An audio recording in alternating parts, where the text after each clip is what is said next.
The cantina on Nexus Station was busy that night. Aliens from dozens of different worlds sat at tables, drinking and talking. The air smelled like exotic spices and engine fuel. In the darkest corner of the room, an old soldier sat alone. Commander Zeftai was not like the other customers. His body was covered in hard, shell-like plates that had deep scars running across them. He was a Kethari, and he had been a warrior for most of his long life tonight. He was trying to forget things he wished he had never seen. The veteran lifted his glass with one of his clawed hands. The liquid inside was strong enough to burn the throat of most species, but Zeftai barely felt it anymore. He had been drinking the same stuff for 20 years, ever since the war ended, ever since he learned what real fear looked like. The cantina's main door slid open with a soft hiss. A group of young military cadets walked in, laughing and pushing each other like children. They wore the bright uniforms of the Galactic Coalition, fresh and clean without a single battle mark. Their voices were loud and confident as they found a table near the center of the room. Zeftai recognized the look in their eyes. He had worn that same expression once, back when he thought war was about honor and glory. Back when he believed that advanced technology always won battles. The old soldier took another drink and tried to ignore them. "Did you hear the news?" one of the cadets said, his voice carrying across the room. He was young, maybe barely out of training. High Command is finally sending us to deal with those primitives on Earth. Another cadet laughed. This one was from the Vasark species, with green scales and a long tongue that flicked out when he spoke. "About time, too. I heard they still fight with metal bullets. Can you believe that? Metal bullets in the age of plasma weapons. It will be easy," said a third cadet. "Their ships do not even have proper shields. We will be back home in a few weeks with stories to tell." The group ordered drinks and continued talking. Each word they spoke made Zeftai's stomach feel heavier. He remembered saying similar things once. He remembered being that foolish. "I wonder what Earth looks like," one of them said. "I heard it is mostly water. Strange that such a backward planet could cause so much trouble for the Council." "What trouble?" the Vasark cadet asked. "They are not even a real threat. The only reason we are going there is to make them follow coalition law. It is just politics." Zeftai set his glass down harder than he meant to. The sound echoed through the cantina, and several heads turned his way. The old warrior's compound eyes glowed in the dim light, making him look even more frightening than usual. One of the younger cadets noticed him and whispered to his friends, "Look, there is Commander Zeftai. He is the hero of the Andorian campaign." The group fell quiet for a moment.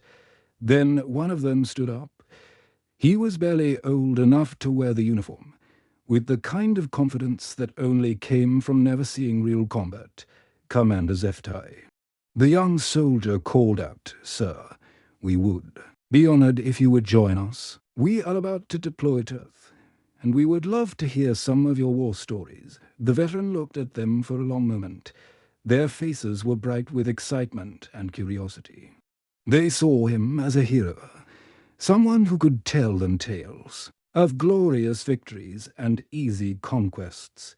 They had no idea what they were asking for. War stories. Zeftai's voice was like grinding stone. "You want to hear about war?" The cadets nodded eagerly. They pulled chairs round their table, making room for the famous commander. Zeftai stood slowly, his scarred body creaking like old metal. He walked over to their table and sat down, his massive frame making the young soldiers look like children. "You are going to Earth," he said. It was not a question. "Yes, sir," the leader of the group replied. "We are excited to serve the Coalition and bring order to that system." Zeftai looked at each of their faces, so young, so eager, so completely unprepared for what they were about to face. He had been like them once, full of dreams about glory and victory. The war had burned those dreams trash. Tell me. The old warrior said quietly, "What do you know about humans?" The cadets looked at each other and laughed. "They are primitives, sir," one of them said. "They fight with chemical explosives and metal projectiles. Their ships are slow and their weapons are weak. It will be an easy assignment." Zephyr's mandibles clicked together, making a sound like breaking glass. In his species, it was a sign of dark amusement. The sound made the other customers in the cantina look away and find reasons to be somewhere else. "Easy," the veteran repeated. "You think fighting humans will be easy?" He leaned back in his chair, his scarred plates catching the light. For a moment, he looked like he might get up and walk away. Then he leaned forward, his voice dropping to barely above a whisper. "Let me tell you about humans, younglings. Let me tell you what I learned 20 years ago, when I was just like you. Let me tell you why I have never returned to active duty, and why the sight of Earth's star system still gives me nightmares." The cantina had grown quiet round them. Even the background music seemed to fade as Zephyr began to speak. "Sit down and listen carefully, because your lives may depend on understanding what I am about to tell you." The young cadets leaned forward as Zephyr began his story. The old warrior's eyes seemed to look far beyond the cantina walls, seeing things that happened long ago, 20 years ago. "I was a young officer on the ship called Sovereign's Will," he said slowly. "It was the biggest and strongest ship in the coalition fleet, 15 kilometers long, with armor that could stop anything and weapons that could destroy a moon." One of the cadets whistled softly. "That big, bigger than anything you have ever seen," Zephyr nodded. "We had 200 ships with us, the best technology in the galaxy. We were going to Earth to make them join the coalition, just like we had done with 100 other worlds." The veteran paused to take a drink. His clawed hand shook slightly as he held the glass. "Our mission was simple. We would arrive at Earth, show them our power, and they would surrender. Every planet did this. It was easy. We called it a compliance operation." "What went wrong?" asked the youngest cadet. Zephyr's mandibles clicked again. "Everything, from the very beginning. Everything went wrong." He set his glass down and looked at each of the young soldiers. "Our intelligence reports said the humans were primitive. They had barely reached their own moon. No energy shields, no plasma weapons, no way to travel faster than light. They were like children playing with toys." "So what happened when you arrived?" the Vossark cadet asked. "We dropped out of hyperspace at the edge of their solar system. Beautiful formation, perfect spacing. We looked like gods coming from the stars." Zephyr's voice grew bitter. "We expected them to panic. We expected them to beg for mercy." The old warrior was quiet for a moment, remembering that day. "Instead, we got a message. Just 3 words that changed everything." "What did they say?" "We've been waiting." The simple words hung in the air like a curse. The cadets looked confused, but Zephyr could see they were starting to understand that this was not going to be a story about easy victory. "Waiting," one of them asked. "What did that mean?" "It meant they knew we were coming," Zephyr said. "Months before we arrived, they had detected our ships, while we thought we were invisible. They were watching us, learning about us, preparing." The veteran's scarred plates shifted as he leaned forward. "The first human to speak to us was named Horn. He was in charge of their space defenses. Do you know what the first thing he did was?" The cadets shook their heads. "He sent us a complete list of every ship in our fleet, every single one. He told us the names of our captains, the number of crew members, even what we had eaten for breakfast." That morning, the young soldiers looked at each other with growing worry. This was not what they had expected to hear. But how could they know all that? Asked one of them. Because they had been watching us for months, listening to our communications, studying our tactics. While we were confident in our stealth technology, they were preparing for war. Zephtiah's voice grew darker. Then Juan said something that still haunts my dreams. He said, "We know exactly how this is going to end. The question is how many of you want to go home to your families." The canteen around them had grown completely quiet.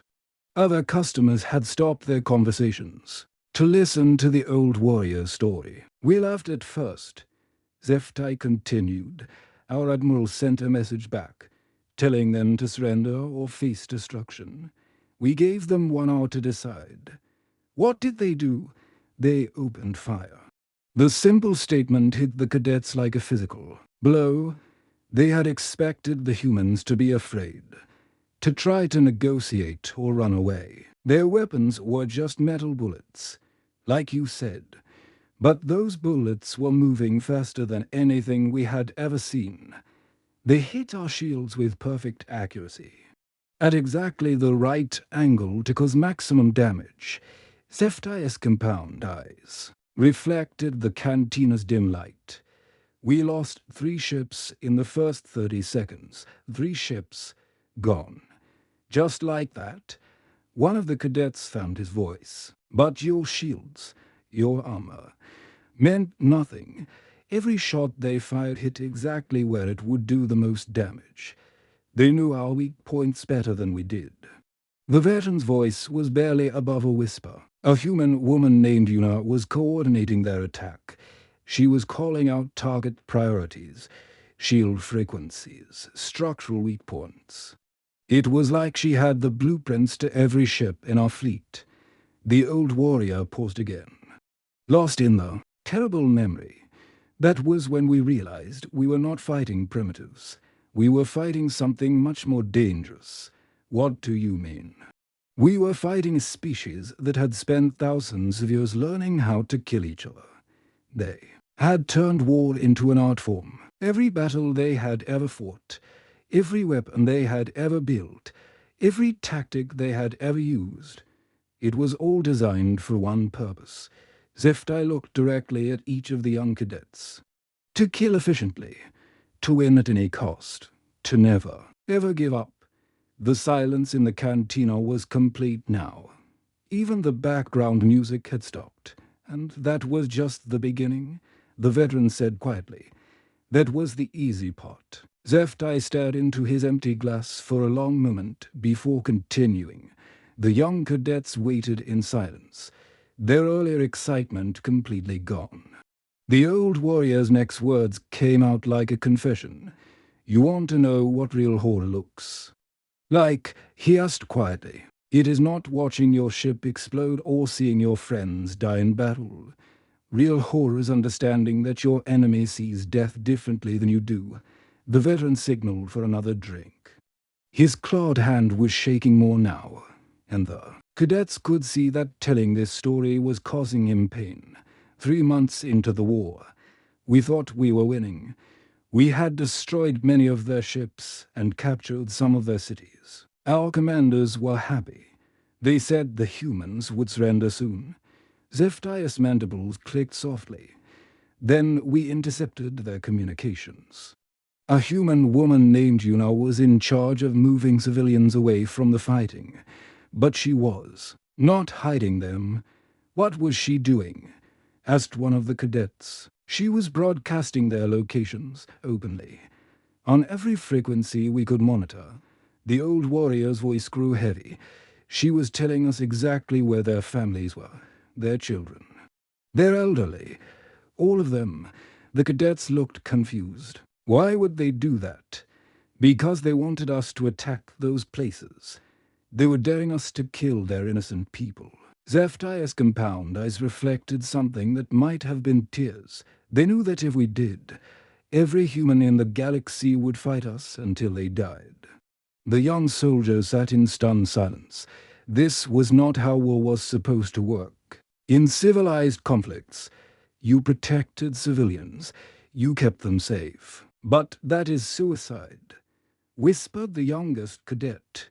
No, Seftai corrected him. That is strategy. They understood something we did not. The greatest weapon is not technology. It is belief. Every human we killed created 10 more who would never stop fighting. The veteran took a long drink before continuing. I watched it happen. A human pilot named Dawn was flying a damaged fighter. His ship was falling apart, leaking air, engines dead. Any rational being would have ejected and hoped for rescue. Zephtiah's voice became very quiet. Instead, he aimed his dying ship at the bridge of our cruiser, the Eternal Harmony. He flew it like a missile, guiding it manually until the very end. The cadets leaned forward, horrified but unable to look away. His last transmission was not to his family. It was not a cry for help or a prayer to his gods. It was tactical data for his wingmates, shield frequencies, weak points in our armor, command codes he had somehow learned from our own systems. The old warrior's scarred plates shifted as he shuddered. He died to give that information to other humans. His death was not a failure. It was a weapon. One of the cadets found his voice. But surely that was just one crazy pilot. No, Zephtiah's response was immediate and sharp. That was their entire species. We had soldiers who fought for honor or duty or money. They had an entire civilization that treated war as a team effort. The veteran gestured with one clawed hand. Children as young as 10 were manufacturing ammunition in hidden factories. Old people who could barely walk were serving as tactical advisors, using their knowledge of local terrain to set traps for our scouts. Farmers became snipers who could kill our soldiers from distances we thought impossible. The canteen around them was completely silent now. Other customers had either left or were listening to every word. They began to capture our equipment.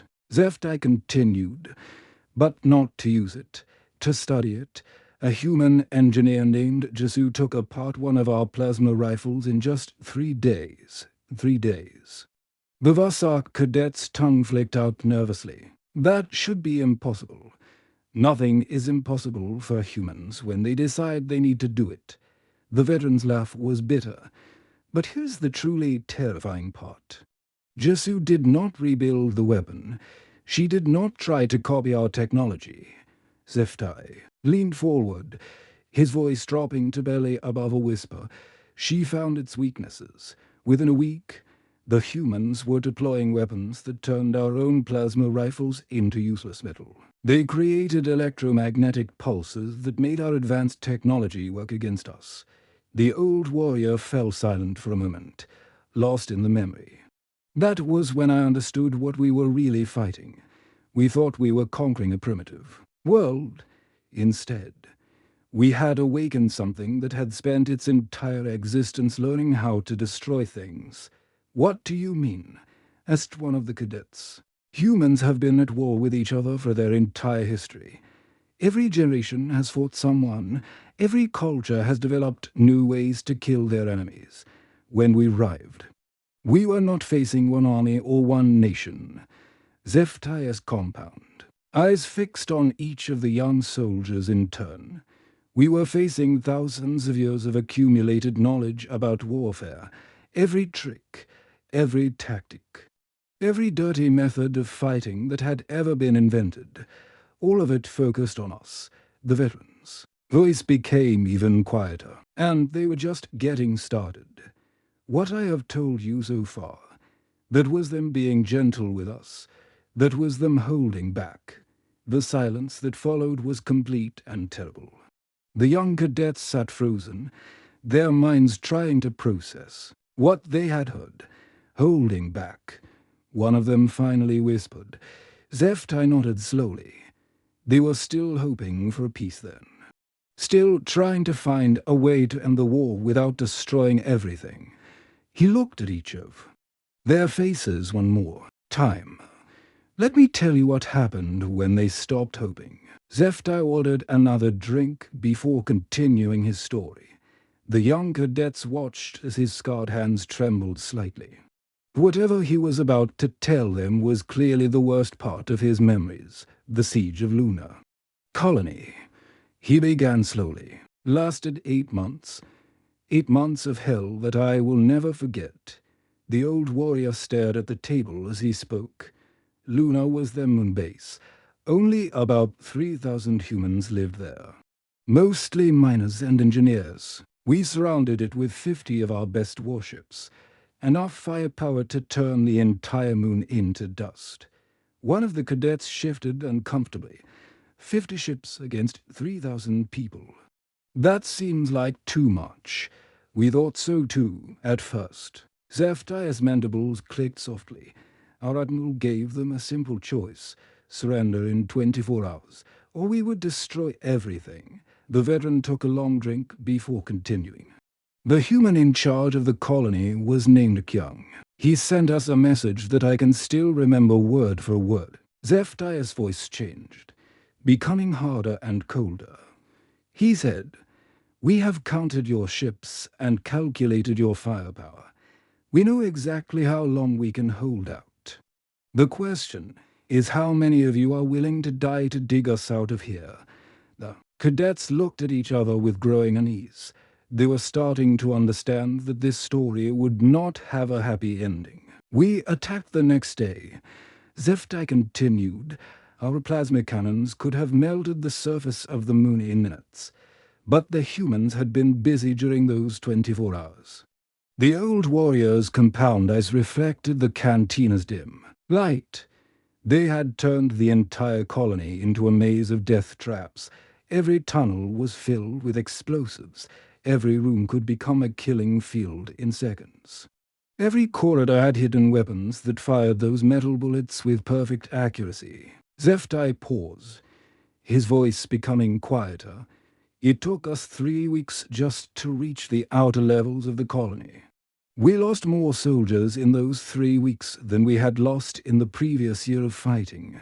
But you had better weapons, protested one of the cadets. Better armor, better technology. Technology means nothing when you cannot use it, the veteran replied. The tunnels were too narrow for our heavy weapons. Our plasma rifles overheated in the confined spaces, our advanced. Sensors were useless in the maze they had created. The old warrior was quiet for a moment, remembering. By the second month, we realized we were not fighting a normal defensive action. The humans were using tactics we had never seen before.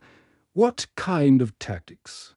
They would let us take a section of the colony, then seal it off and flood it with poisonous gas. They would allow us to advance into what looked like empty rooms, then collapse the ceiling on top of us. They turned their own home into a weapon against us. Zephdiah's voice grew even quieter. But the worst part was not the traps or the ambushes. The worst part was that they kept fighting even when they should have been dead. The cadets leaned forward, horrified but unable to stop listening. Their life support systems started failing. In the 3rd month, the air became so thin that any of us would have died in minutes. But the humans kept fighting. They rationed oxygen so carefully that they were breathing air that barely kept them alive. The veteran's scarred plates shifted as he shuddered. When their food ran out, they made nutrients from recycled waste. When their weapons broke, they turned mining equipment into cannons. When their power failed, they rigged explosive charges to motion sensors and turned every room into a bomb. Zephtai took another drink, his hand shaking more now. Kion sent us reports every week, not to negotiate or ask for help, to tell us exactly what condition his people were in and exactly how much it was going to cost us to finish the job. What did the reports say? Asked the youngest cadet. Week 12, Zephtai recited from memory. Oxygen at 30% normal levels, food reserves exhausted, 47 defenders remaining. We have prepared final contingencies. The price to take this facility has increased. The silence in the cantina was complete. Other customers had given up any pretense of their own conversations and were listening openly to the old warrior's story. Final contingencies, whispered one of the cadets. They had rigged the entire colony to explode if anyone tried to take it by force. Not just small explosives. They had turned the fusion reactors into bombs big enough to crack the moon in half. Zephaniah's voice became barely audible. We finally breached the command center in month 8. Kyon was there with 12 other humans. They had been dead for 6 days from oxygen poisoning, but they had programmed the computers to keep fighting us even after they died. The old warrior looked up at the young faces round him. For a week after they died, automated systems kept firing at us, kept setting off traps, kept making our lives hell. They were fighting us from beyond death itself. One of the cadets found his voice. "Did you take the colony?" "Eventually. But it cost us more than taking 3 normal planets. Zephaniah's compound. I seemed to look through them. And that was when I finally understood what we were really fighting." "What do you mean?" "We were not fighting soldiers or even warriors. We were fighting an idea. The idea that some things are worth any sacrifice to protect." Zephaniah slowly reached for the military medals pinned to his uniform. One by one. He removed them and placed them on the scarred table between himself and the young cadets. Each medal represented years of service, battles won, honors earned across the galaxy. The small pieces of metal clinked softly as they hit the table. The cadets stared at the decorations in confusion. These were not just any medals. They were the highest honors the Coalition could give. Zephaniah had been one of their greatest. "Warriors, why are you taking those off?" asked the youngest cadet. The old warrior looked at the medals for a long moment. "Because I learned something that changed everything I believed about war, about victory, about what it means to be a soldier." Zephaniah leaned back in his chair, his scarred body creaking.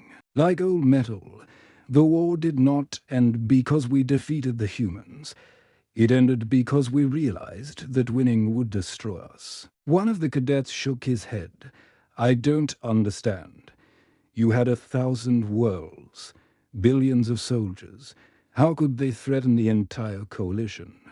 "Numbers mean nothing when your enemy has decided they would rather die than lose." The veteran's voice was quiet but firm.